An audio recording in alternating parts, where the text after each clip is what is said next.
Bobby Lopez here from QuickFixGolf.com, where you can get a free analysis of your golf swing. All you got to do is get out your cell phone, video your swing, attach it as an email to quick service at QuickFixGolf.com, or go right to QuickFixGolf.com and look for free online lessons. And there's got a spot there where you can upload your video directly if you like.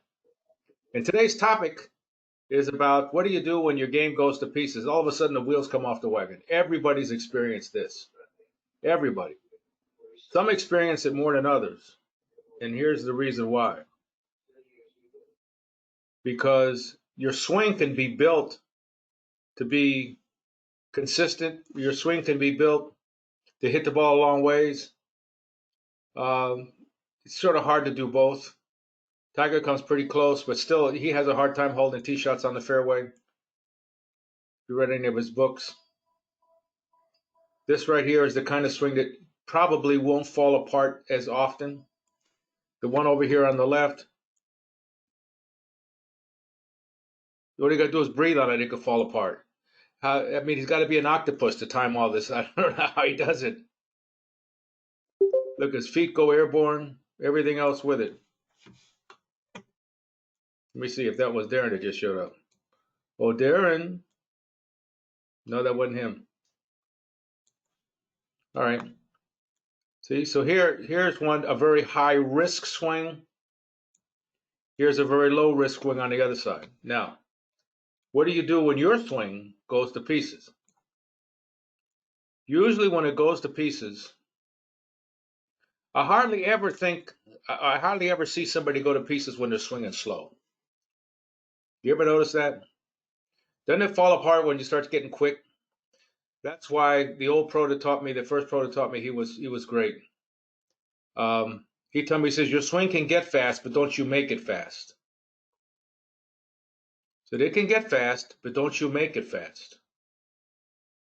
So you think about that for a second. You know, if you're trying to make it fast, you're trying to accelerate, you're trying to hit the ball further. Every time you try to put on more speed, you're taking on additional risk. Every time you take a longer club, you're taking on additional risk. Every time you take on a club with less loft, you're taking on additional risk. So you got to minimize your risk. And one way to do that is, number one, take the club back all in one piece slowly. See, have the chest and the club all connected to each other. If we look at, then I'm going to tell you what to do when it falls apart, but I'm just saying right now what you need to do to keep it from falling apart. Now look at that. See, his chest is going with the club nicely. Look at that. As much as I was sitting here bad mouthing him, look at this. Come on, Bubba. There you go. Unbelievable.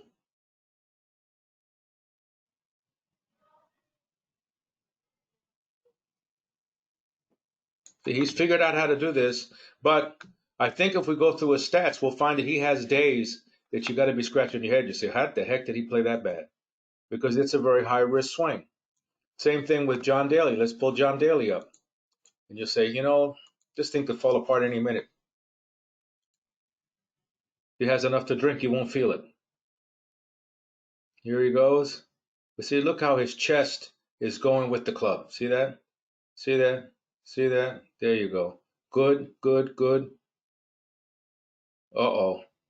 Uh-oh. Wow. A lot could go wrong here. A lot could go wrong. Okay? But that's his swing. That's the way he is. So you got to say, well, let me see. If a lot can go wrong with that, let me see a swing that does. Even though he has a horrible grip and he's real shut, not a lot can go wrong here. But he's not necessarily going to be the longest hitter on the planet. Here's Luke Donald. See, now he's more like the way I like to describe it. The chest goes and the arms stop when the chest stops. See? That slide forward is not such a good idea, Luke. See, look how he gets stuck right there. See that? See his right foot?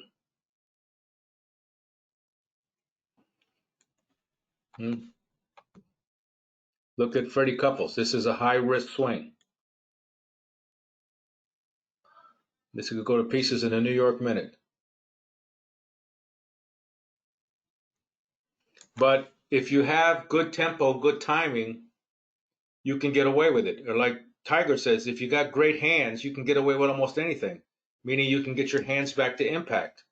That's what it's all about, because your hands have a hold of the golf club and the club face itself. So if the club face is the most important thing, we can't mess that up. So then what do we do when it goes to pieces? Oh, that's easy. You have to turn into the machine.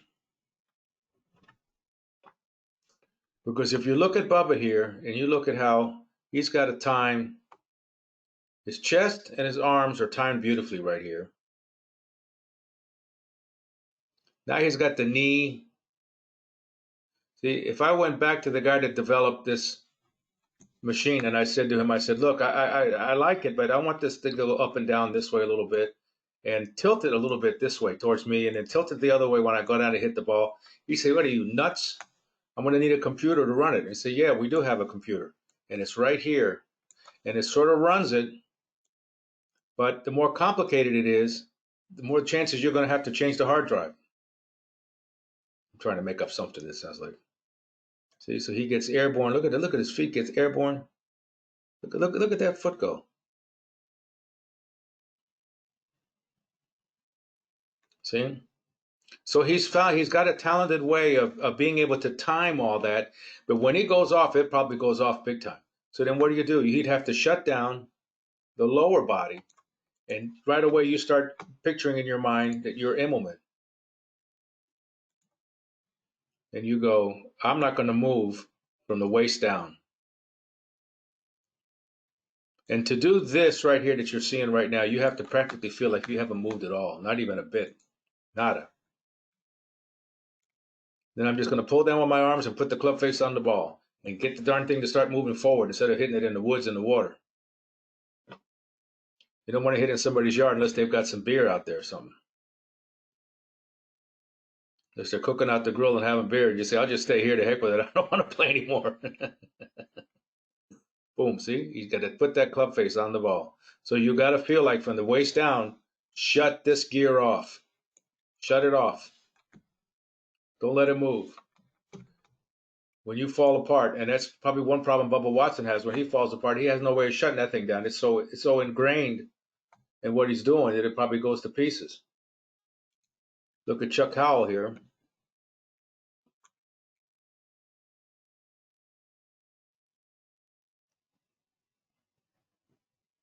It's a pretty simple swing. But if he starts to get out of sync, he can shut this down even more and really hold his lower body real steady and just swing the arms, period. And he'll get his timing back.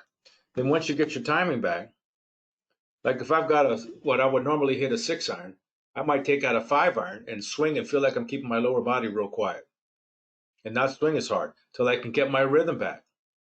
You know, the trick is, how far do you go deeper in the hole before you can finally get your swing back together again?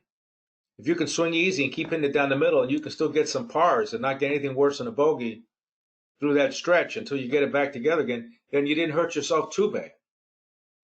But if you start having the big number, especially the snowman, now you're toast. Because you're just not going to make enough birdies to cover it. You just can't do it. And the only way you're going to make a snowman is either you did something really stupid or your swing's completely out of whack and you hit it all the way over there, you hit it all the way over here, it's in that water over here, it's back here behind some tree over here, and then you knocked it in this bunker, and then you knocked it over there, then you kill yourself. So let me open it up for questions.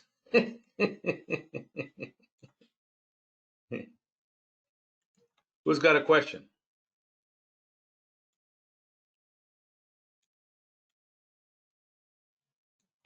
So you're gonna take the fun out of it and make it start playing smart golf? Are we gonna do what? You take the fun out of hitting it hard and make it start playing smart golf? Well, no, there's nothing wrong with hitting it hard. Just understanding that you have, an additional risk. That doesn't mean anything's going to go wrong. But, you got to be realistic with yourself, too, and understand your capabilities and what you're good at and what you're not good at. Jordan Spake, what happened to him? I don't know. Darren has a real good, and he's not here, unfortunately, but he has a real good, where is it? Spake. I personally do not like his golf. His grip is horrendous. But that doesn't mean anything. There's been guys do really well with crummy grips. Then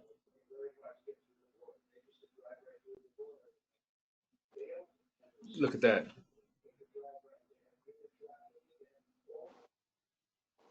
So if he wants to hit punch shots all the way around, okay, but boy, his left elbow is going to hurt eventually bad. See, look at that.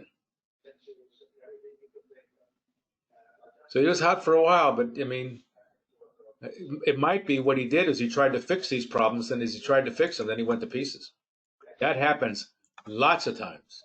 So that's what kills me when I hear, somebody coming in for a lesson or somebody go, "You gonna change my swing?" Say, "We won't change your swing. What the hell are you doing here in the first place?" But if what are you doing in the first place? But anyway, sometimes trying to change a swing, especially a really, really, really good player, you can ruin them. I mean, they're ruined, and they might not ever come back. Mac O'Grady is a perfect example. He started messing with his swing and messing with his swing and messing with his swing. After a while, you just say, "Hey, look, it's paralysis through analysis." So you got to look at it and say, "Okay, are we getting the club back to square?" So, okay, fine. How do we pulling that off? I don't like a lot of things about his swing, but I might not have touched it. I didn't like a lot of things about Gene Sauer's swing, but I didn't touch him. I remember him walk up to me and say, "Lopez, what do you think of my grip?" I says, "You don't want to know what I think of your grip." You don't want to know. But he's gripped it like that since he was a teenager. You're not going to change it. Ain't going to happen. And there's the problem with somebody trying to do a self-analysis. They go, "Well, my grip doesn't look picture perfect like it shows in the magazine." They say, "No. But if we change it, what else has to change to go along with it? Because you must have hit a good shot every once in a while with that crummy grip.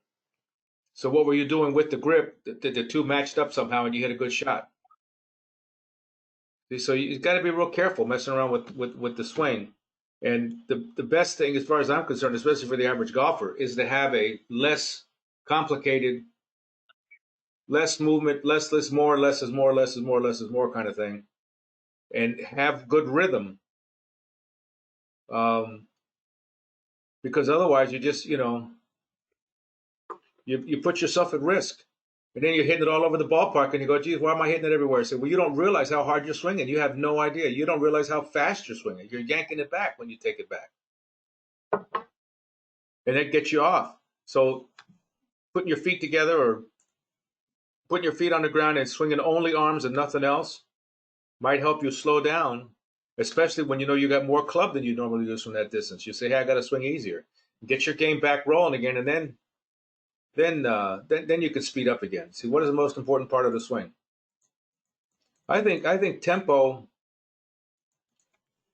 I think the tempo and maintaining the path and the club face is just about it.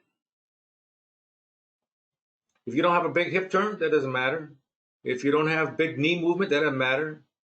If you don't have a big giant backswing, that doesn't matter. Look at Rahm. What matters? The ball's going to pay attention to the club face and the path, club face and the path, club face and the path. That's what it's going to pay attention to, period. And when you start swinging too hard, you ruin that timing of the club face and the path. Any other questions? Bobby, you think it would be helpful to have a vision of that ball hitting machine when things are going bad? Sure, absolutely. Absolutely. Imagine yourself being the machine. Say, "I'm going to stay still and I'm just going to swing my arms and I'm going to hit a 6-iron where I normally hit an 8. And just hit it nice and easy. Try and hit it right in the center of the club face. Slow it down. The first thing I start doing, don't laugh, but I do breathing exercises. Especially when I used to play back in the 70s, right away you had a bad hole, you slow down real quick.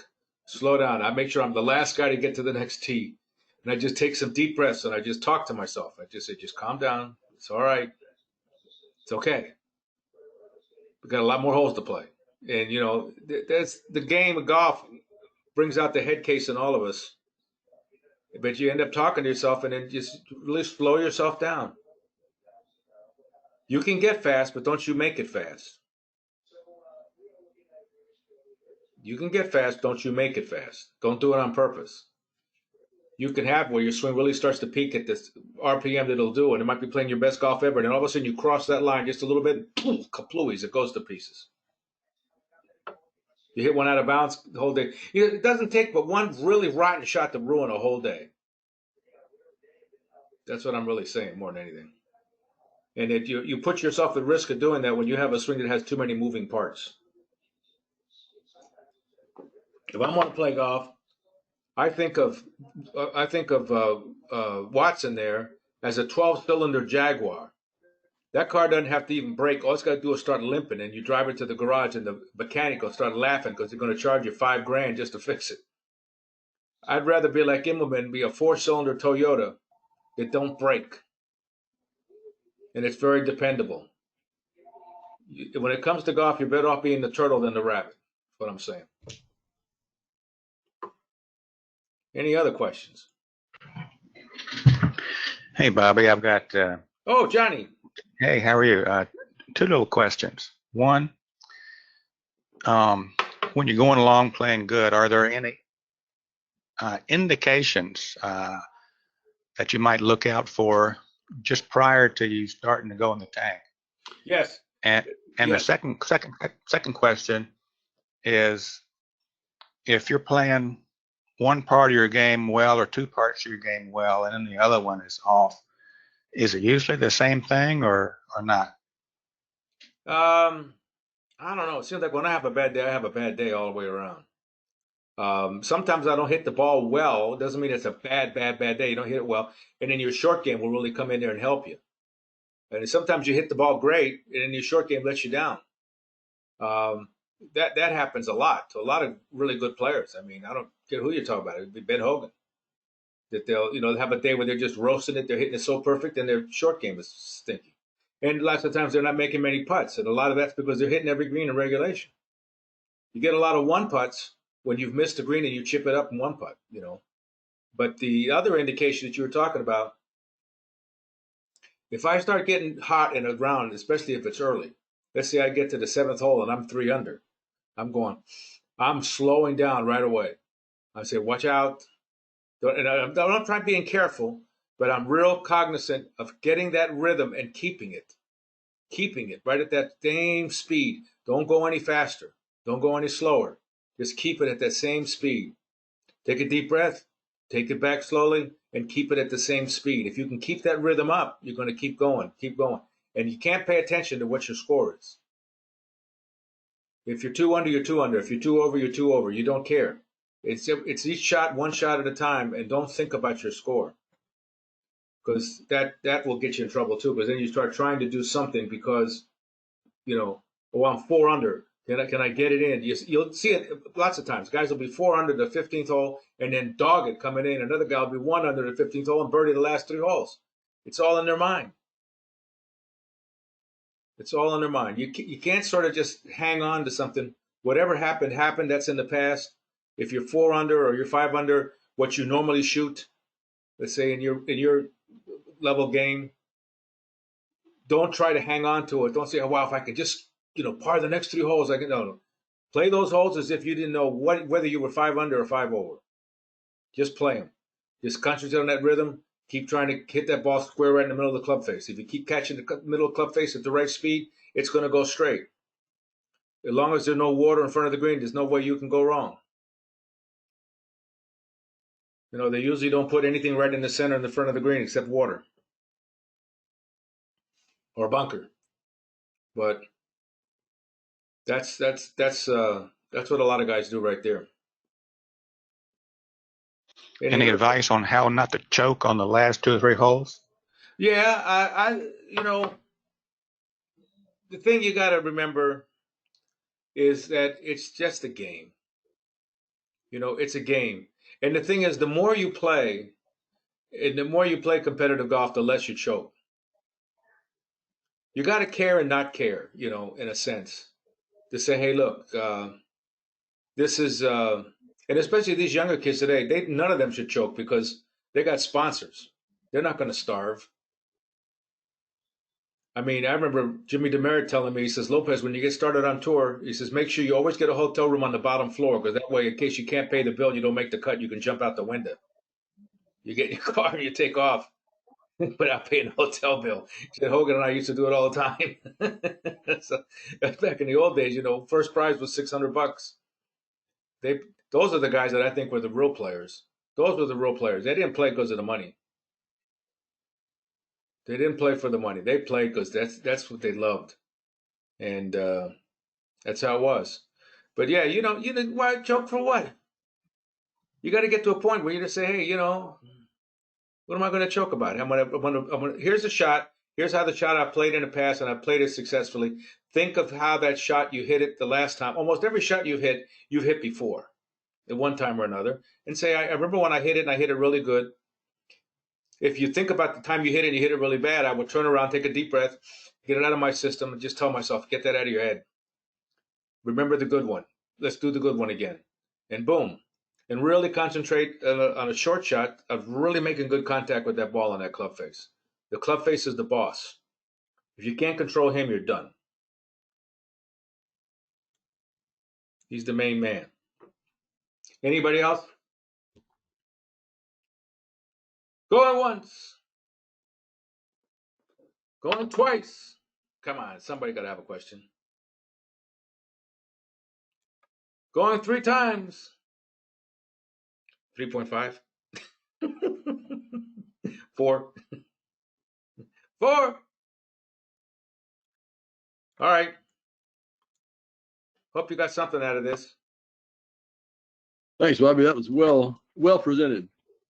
I had fun with it. Good stuff. All right, partner. Very nice. See you next time. You got it.